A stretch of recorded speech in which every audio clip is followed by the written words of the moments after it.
প্রিয় দর্শকবৃন্দ, আপনাদের সাথে আজকে একটি সুন্দর এবং খুবই গুরুত্বপূর্ণ বিষয় নিয়ে আলোচনা করব।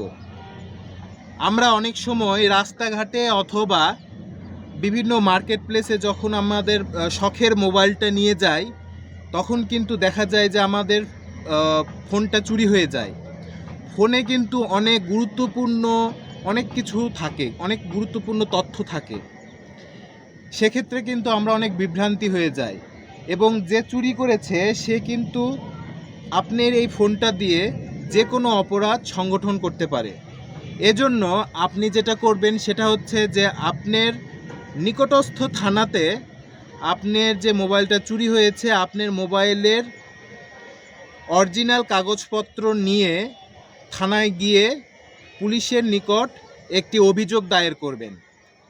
পুলিশ আপনার অভিযোগটা মৌখিক অথবা লিখিত আকারে যখন নেবে, তখন পুলিশ সেই লিখিত অভিযোগটি নেওয়ার পরে রেকর্ডভুক্ত করবে এবং রেকর্ডভুক্ত করার পরে আপনার যে অভিযোগটা সেটা আপনাকে কিন্তু শোনাবে যে আপনি এই অভিযোগ করেছেন, এই অভিযোগগুলো সত্য কিনা। তখন যখন আপনি বলবেন যে না আমার অভিযোগগুলো সত্য এবং আপনার ডকুমেন্টগুলো সবগুলো ঠিক আছে, মোবাইল যেমন আপনি মোবাইল কিনেছেন, আপনার মোবাইলের কাগজপত্রগুলো ঠিক আছে, সেক্ষেত্রে পুলিশ রেকর্ডভুক্ত করার পরে তদন্ত শুরু করবে। এবং আপনি কিন্তু যদি মোবাইলটা হারিয়ে যাওয়ার পরে যদি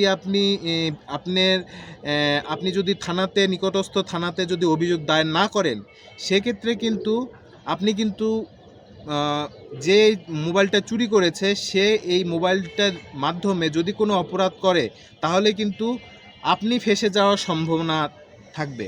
তো আপনি অবশ্যই এই বিষয়গুলো কিন্তু মাথায় রাখবেন। যদি আপনার কোনো ডিভাইস চুরি হয়ে যায়, অবশ্যই আপনি থানাতে গিয়ে, নিকটস্থ থানাতে গিয়ে পুলিশের নিকট অভিযোগ দায়ের করবেন। অবশ্যই তাদের মাধ্যমে আপনি কিন্তু একটি প্রতিকার পাবেন। আশা করি আপনি এই ভিডিওটি সম্পূর্ণ দেখে আপনি এই ভিডিওটি সেভ করে রাখবেন।